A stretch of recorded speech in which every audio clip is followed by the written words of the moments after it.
that earthquake out in the Los Angeles area, a 5.3. It struck off the coast of Southern California, about 40 miles south and west of Ventura. I want to show you this area. It's almost due west of Los Angeles, Santa Monica. The star represents the earthquake, as a star almost always does. It was 10 miles deep, which isn't very deep, just west of Los Angeles. And these are the Santa Rosa Island, Santa Cruz Island, the Channel Islands here. So a 5.3. Trace Gallagher, did you feel that in the Bureau out there?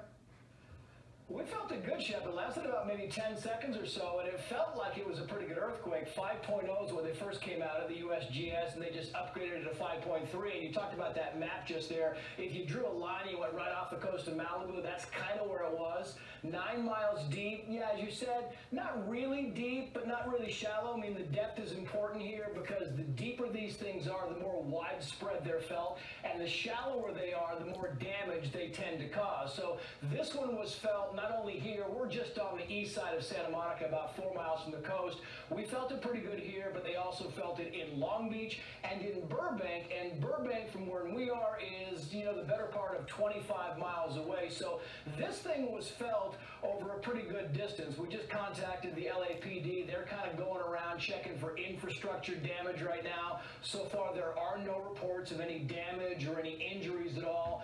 But you have these crews out there. It's been a while since we've kind of been through this routine, Shep. I mean, it's been a few years since we've had earthquakes. And for context, this is 5.3, not a huge earthquake, but it could be significant depending on where it hit. Loma Prieta, the San Francisco quake, which hit back in '89, was 6.9, hugely strong earthquake. The Northridge earthquake that struck here in 1994 was 6.7. That was 11 miles deep, and it also tended to have some widespread damage. So for right now, things look to be fine. There is no tsunami warning because of this, even though it was off the coast in the Channel Islands, not big enough to really create a tsunami warning. And, you know, the shallower it is, it's like you shake a blanket, you know, if it's a shallow earthquake, you shake a blanket, and that ripple effect is really what does all the damage in these shallow earthquakes. So this one was fairly deep, not disastrous, doesn't seem like it's really causing much damage, if any damage at all, around Southern California, but it shook us up pretty good